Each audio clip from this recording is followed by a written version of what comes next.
Students, controlling কে আমরা এইভাবে বুঝবো, অ্যাজ পার দ্য ডাইরেকশনস কোনো প্রতিষ্ঠানের কাজ সঠিকভাবে হচ্ছে কিনা, আর যদি কোনো ভুল হয়ে থাকে তাহলে ফার্স্ট অফ অল আইডেন্টিফাই করা এবং সেটাকে রেকটিফিকেশনস করা, এবং রেকটিফিকেশনস করার পরে সেই ভুলের পুনরাবৃত্তি হবে না এইরকম কোনো ব্যবস্থার সাথে যখন আমরা সিস্টেমের সাথে কাজকে যুক্ত করে সামনের দিকে সামগ্রিক প্রক্রিয়াটাকে আগিয়ে নিয়ে যাই, এটাকেই বলা হয় কন্ট্রোলিং।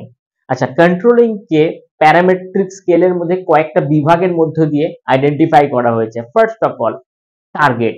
টার্গেট হচ্ছে এমন একটা জিনিস, যেরকম কোনো একটা কাজকে আমরা কত দিনের মধ্যে শেষ করব, 6 মাস, 1 বছর। এরকম 1 বছরের মধ্যে একটা টার্গেট সেট করা হলো। দেন আমরা পারফরম্যান্স দেখব, আইডেন্টিফাই দা পারফরম্যান্স, আমরা পারফরম্যান্সটাকে আইডেন্টিফাই করব।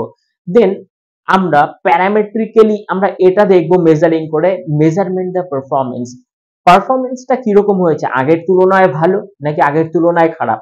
আচ্ছা, নেক্সট, এখানে যদি কোনো রকম ভুল হয়ে থাকে তাহলে আমরা সেটাকে রেকটিফিকেশন পয়েন্টের মধ্যে নিয়ে যাব। দ্যাট মিন্স আমরা এই পর্যায়ে সেই ভুলগুলোকে পর্যালোচনা করব এবং সংশোধন করব, এবং পরে যেন না হয় সেই রকমই একটা আমরা স্থিরতা এর মধ্যে অর্জন করব।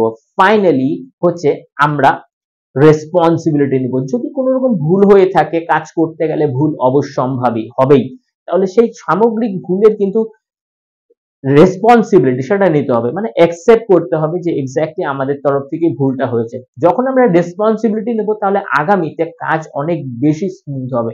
তো এইভাবে সামগ্রিক ব্যাপারটাকে আমরা রিলেট করতে পারি। Thank you.